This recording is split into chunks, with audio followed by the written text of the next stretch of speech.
from Castle Goring, from Nikki, Aurora, and from me. Well. Today we are going to have a mixed bag of fruit and nuts. So I'm going to plunge in with what Bridget Wicks says. Because we're going to have fun today, because I think we deserve a little fun, don't you? So without further ado, yes, Aurora. Aurora says she deserves fun and love as well, and she's going to get it, but she's not going to distract her Motty too much. So I am going to say good morning, Lady C. Good morning, Bridget Wicks. Actually, good afternoon. There has been no update on Archewell and its status. Is Archewell still delinquent? Thank you. Well, Bridget Wicks, there actually was an update on it. Gavin Newsom entered the fray, and Gavin Newsom basically said that the department under him was responsible for the error that made Archewell delinquent in the first place, and that Archewell was no longer delinquent. But I have read this question out because a few days ago I had the pleasure of receiving my economics genius, my accounting genius, who is working long and hard on the Archewell accounts and trying to get to the bottom of the mystery. And he is of the opinion that Archewell is basically a sham, and that Archewell is a shell that, or a sham that legally plays the system for all it's worth. And he is firmly convinced that at the root of the whole Archewell enterprise is a void, smoke and mirrors, no money of any consequence, and that Archewell functions within the law, but Archewell is a man of straw. Let's put it that way. I need to be careful how I put this, but he has formed a very firm opinion so far, and the more he digs into the mysteries that are thrown up by Archewell's accounts, is the more convinced he is that the whole thing is a smoke and mirrors sham. There is no great deal of money there. For the year, there was less than $250,000 earning interest, yet they act as if Archewell, they being Meghan and Harry, and their followers obviously believe them, that Archewell is this great enterprise and endeavour that is going to save the world. Well, it's certainly not saving any money, let's put it that way. So I hope that answers the question. Lynn H. says, Lady C, as a woman who grew up around New York City and am Trump's age, I have known about him for decades. I think he is pompous and I don't respect him. But I am also analytical and totally agree with your assessment of the kangaroo trial. I also have felt that the USA is going the way of Rome unless we dramatically turn it around. We are being slowly attacked from within by powerful nations playing a long game. This is the end game. Lynn H., may I say, I'm not American, and Americans have become increasingly intolerant of anybody who doesn't agree with them, and I have no skin in the game per se, and I really would prefer not to get sucked into the maelstrom that is American politics beyond saying and reiterating what I said. And my basic position is that the United States of America is at the moment where the Roman Republic was in BC 60, which is not an enviable position to be in and a dangerous position to be in for any system that would be akin to democratic government. And people keep on saying America is a constitutional republic and it's not a democracy. I'm sorry, it is a democracy, whether its structure is as a constitutional republic or not. A democracy means that it's supposedly run by the people, for the people, with the consent of the people, and at the vote of the people. That's what a democracy is. I don't know why Americans seem to think that their country is beyond a democracy. It may be structured as a constitutional republic, but it is still a democracy. And its democracy is what is in danger. From what John Adams warned about partisanship. I mean, I would simply love to see America be as healthy politically as it used to be, and that there would be tolerance from both political parties of each other and of the democratic process within a constitutional republic, or otherwise it's beside the point. So, and I would not have said that it's external forces that are endangering America. You're saying being attacked from within by powerful nations playing a long game. It's the American system. It's the Americans. America is not being brought down by foreign powers.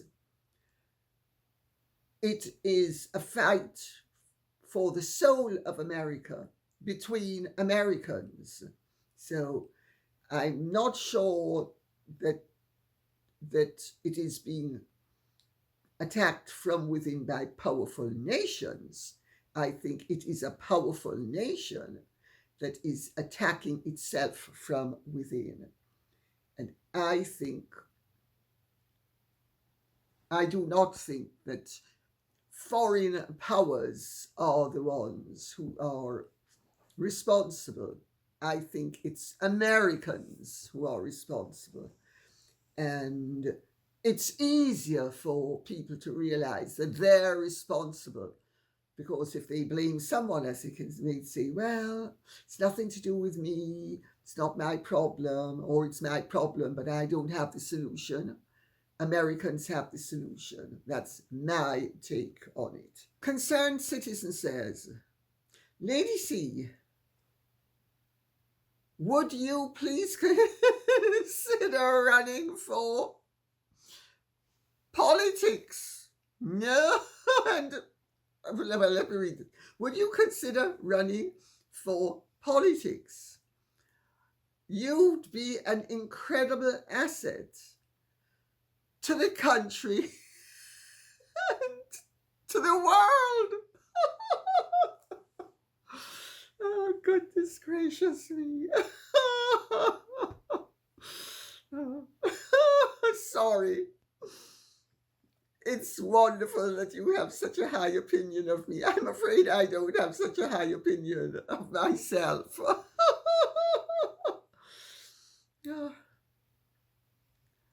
I really don't see the point. You know, they say, first of all, I have no ambitions to ever rule over anybody. I don't like giving orders.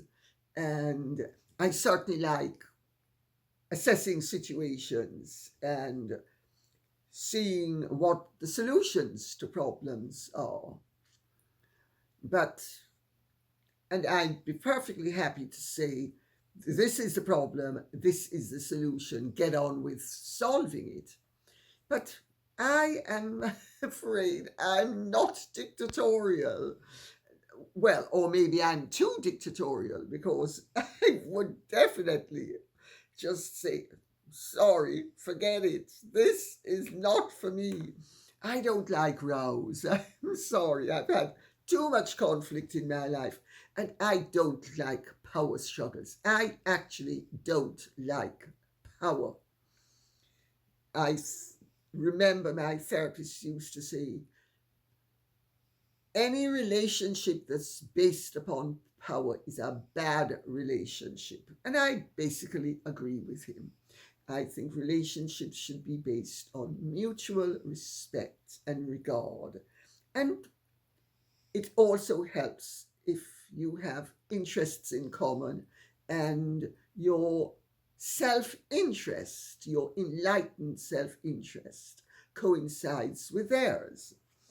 But for me to join a political party in this country and waste my time and effort trying to make a difference, I think I would be wasting my time. I really do. I think what would be far more constructive would be if a group of the intelligentsia realized that it is in the interests of a nation to have good, sound, solid government, conserving that which is desirable, gradually altering that which is not, always with the aim to keeping the country stable, because any sudden change always sets the nation back a tremendous length of time. Maybe somebody should write a book on governance and what governance should be about. And I have to tell you, I have no great desire to ever mix in a purely political crowd. I find them nerve-wrangling, irritating, discomforting, and half the time delusional, irrespective of what political party they are about. I find politics very disturbing, so it's not for me, sorry. But I do think that there is a need for someone to write an updated version of The Prince by Machiavelli. In other words, a roadmap to good governance. Things have changed a lot in the intervening centuries. Shaw Roberts says, in relation to Harry and Meghan, there is no dedicated inter-council complaints officer or set procedures initiative to collate information across the wider Sussex areas. Therefore, there is currently no way of accurately assessing the actual volume of complaints received by individual dignitaries, councillors, and civic officers in regards to Harry and Meghan.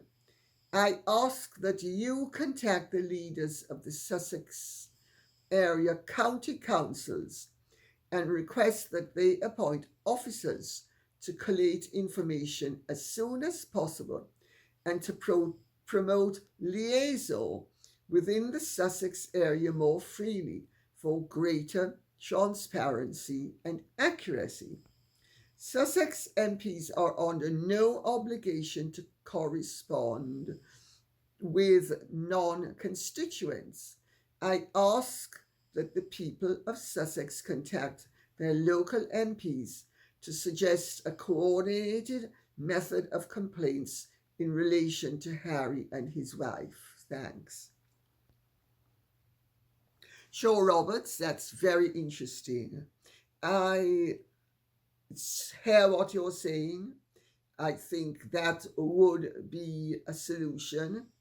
But Harry and Meghan as a problem are very low down on the totem pole at this time, in so far as I am aware, not only in Sussex, but nationally and internationally. We have huge problems internationally. Each of our nations has huge problems nationally. Harry and Meghan are a distraction. They are an entertaining, in a ghoulish, gruesome way, distraction.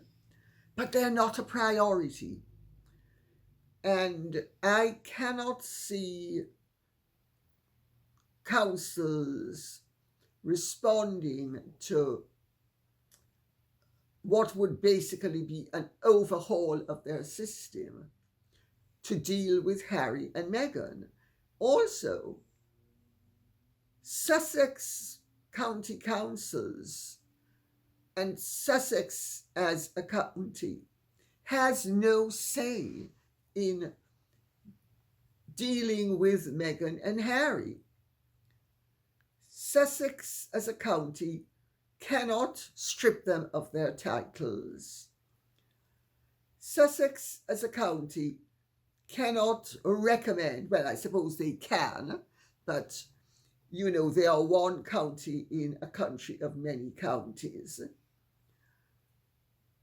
It certainly would be a string to other people's bow, but I really do not see, and I have tried to point this out all along from the very outset, that unless Harry commits a really serious crime, I cannot see them being stripped of their titles. And what possible remedy could Sussex County Councils come up with? I think it's a good idea for more effective local governance. For instance, the number of times rubbish is picked up, or the local issues and problems.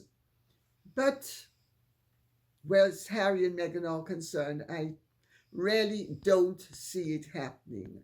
I certainly wouldn't encourage it, because I don't think Harry and Meghan are important enough for the local authorities to be wasting their time on them when they have fish to fry locally, they being the local councils. Doreen's sister says, enjoy your videos, Lady C. Thank you. And I am always eagerly waiting for the next one. Thank you so much. Lovely.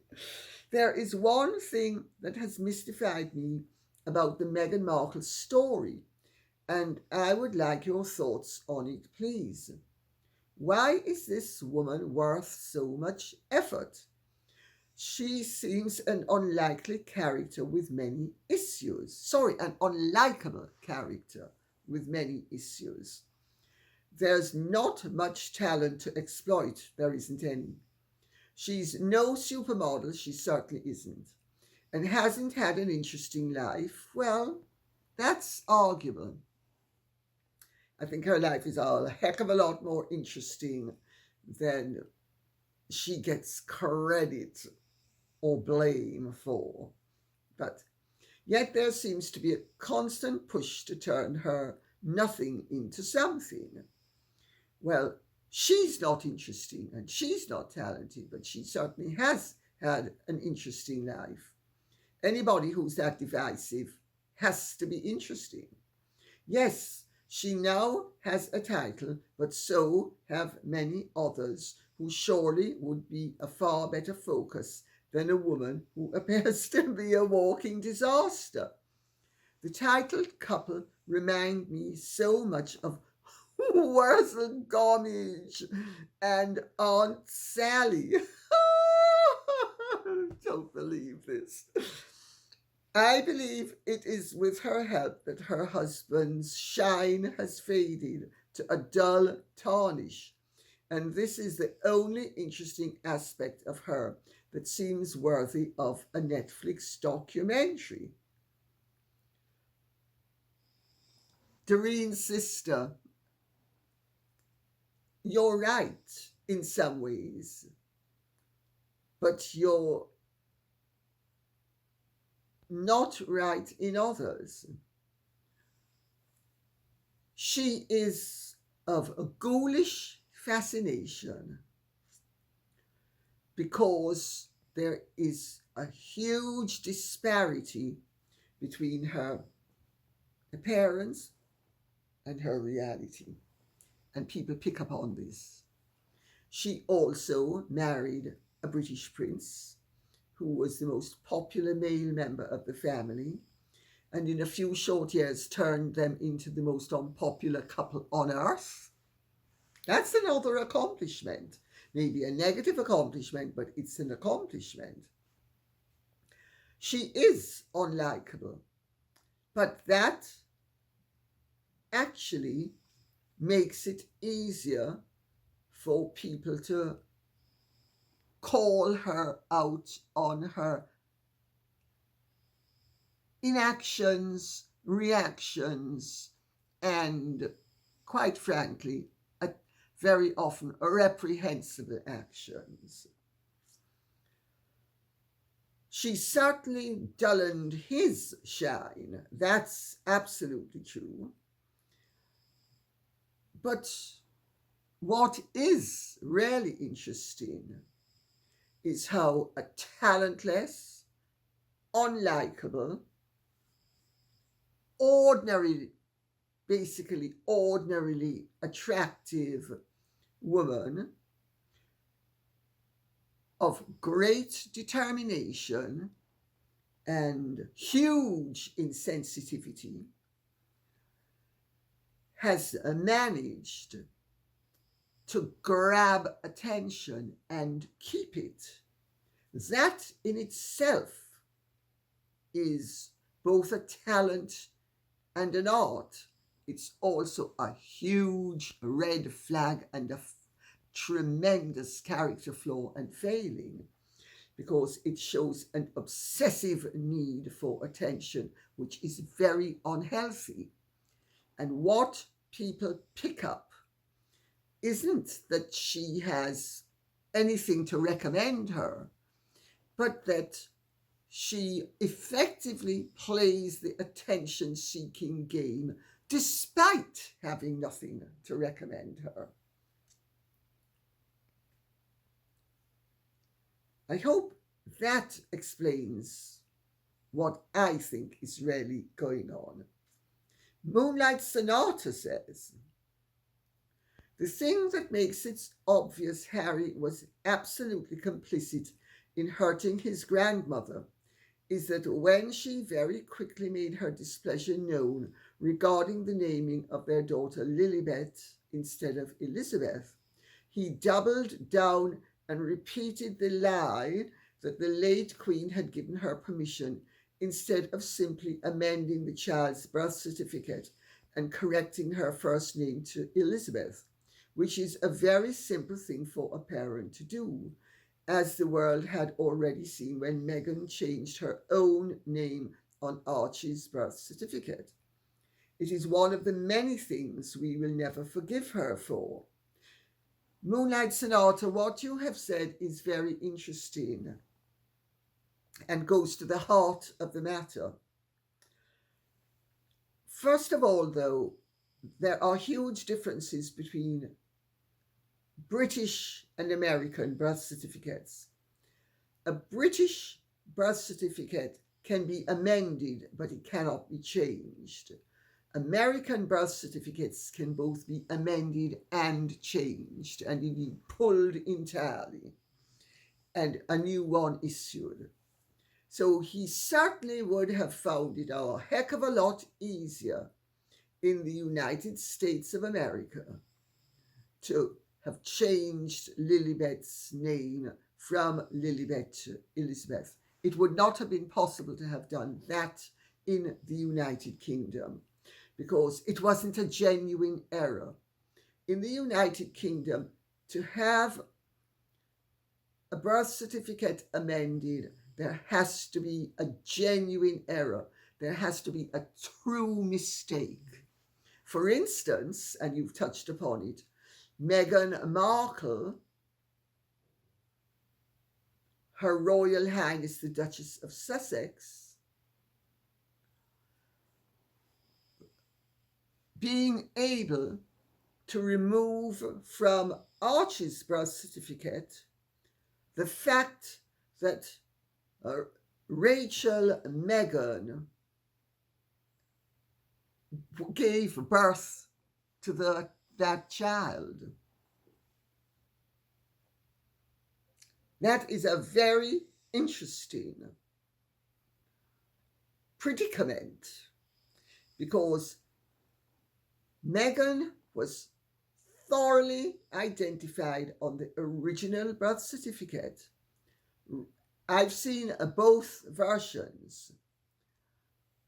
The original birth certificate says Meghan's Christian names are Rachel Meghan.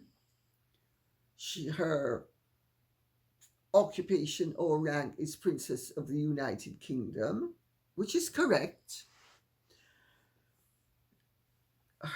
That she is Her Royal Highness the Duchess of Sussex, and that her maiden name is Markle. The only way a British birth certificate can be changed is if a genuine error had been made. I know what I'm talking about. My birth certificate was amended. Amending means you add an amendment to the original.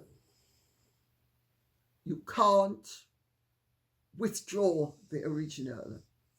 So for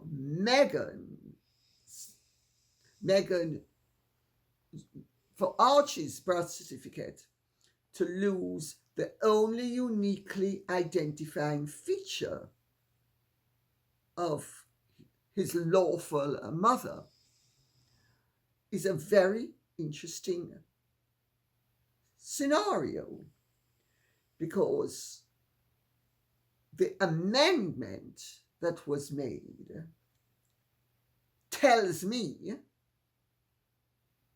that Rachel Meghan,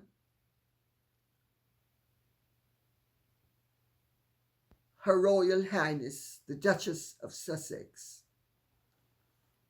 cannot have given birth to that child according to the amendment, and who gave birth to that child was somebody who was identified as Her Royal Highness the Duchess of Sussex. That is the ordinary meaning of that amendment.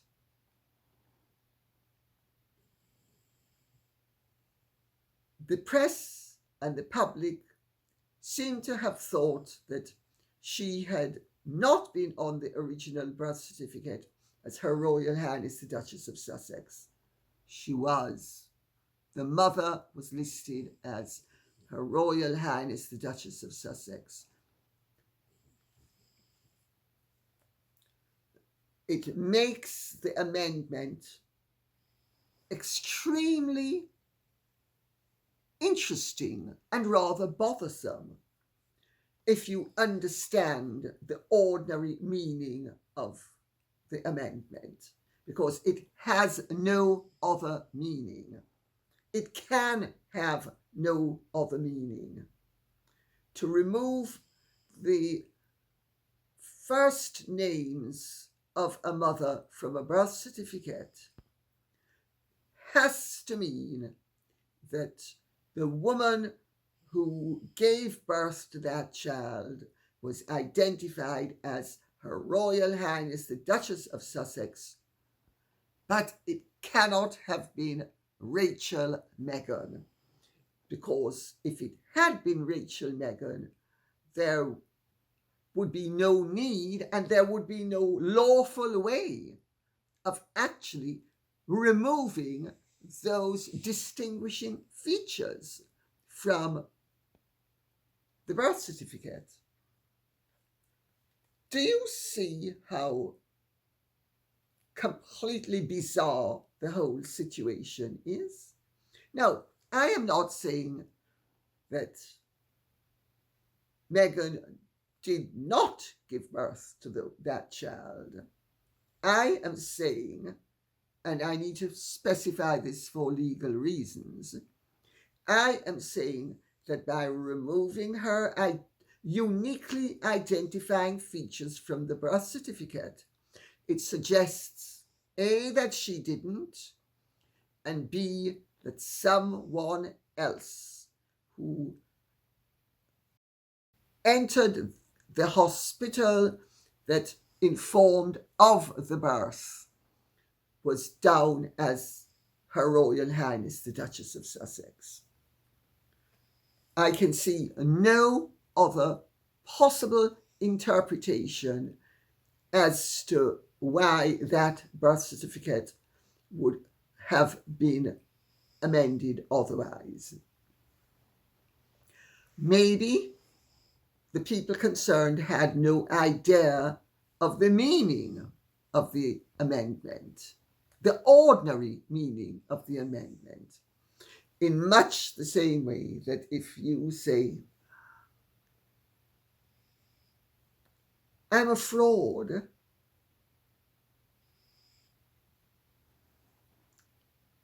and then spin around and say, well, I actually meant I'm really honest. I was just saying I'm a fraud, but I really meant I was being honest. Words have meanings, and legal actions also have meanings. So there are, of course, alternative interpretations as to why that birth certificate was amended. One of which is that Meghan did it deliberately to be able to have a casus belli, to have an excuse, to have a reason, to have a cause for being able, by creating this really bizarre situation, to down the line damage the royal family. that she would, this is another interpretation that has been furthered, that she, out of pure malice, did it so that down the line she could use it and that she could get on the go speculation that she didn't give birth to Archie, to the detriment of the royal family. Now, that is truly Machiavellian. If that interpretation were accurate, that would be true Machiavellianism and really very brilliant and resourceful Machiavellianism, whereby she was creating a situation to, down the line, be able to have people speculating, knowing that the royal family, A, would say nothing, B, would do nothing, and C, would be damaged by the endless speculation, which, of course, there has been. Now, that is truly some piece of work, if that is what happened, because that's the alternative explanation as to why that birth certificate was altered and amended. But the fact of the matter is, by law in this country, you're not allowed to amend a birth certificate unless there was a genuine original error. So I hope that has covered the terrain to a sufficiently thorough extent for you to appreciate the wheels within wheels and what has gone on and continues to go on behind the scenes.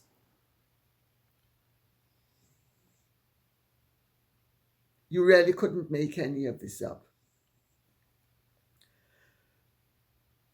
I have time and again in my life seen people do the most vicious and malicious and, in my opinion, pointless things just because they don't have the gift of harmony. They don't have the gift of constructiveness. What they have is reams of destructiveness. And my goodness, do they put it into operation. But then, in a more religious and spiritual age, people thought that life was a struggle between good and evil. And evil appears in everyday life, in everyday guises, sometimes even in designer clothes. Ill-fitting often, but designer clothes nevertheless. And on that note, I'll say thank you very much for listening. I hope this has been of some interest to you. If it has, please keep the questions and comments coming in, because I need your feedback to know what we should be addressing. Okay, thank you. Take good care. God bless. And if you have truly enjoyed this, would you care to like, share, subscribe, press the notification bell, and Godspeed. Bye-bye.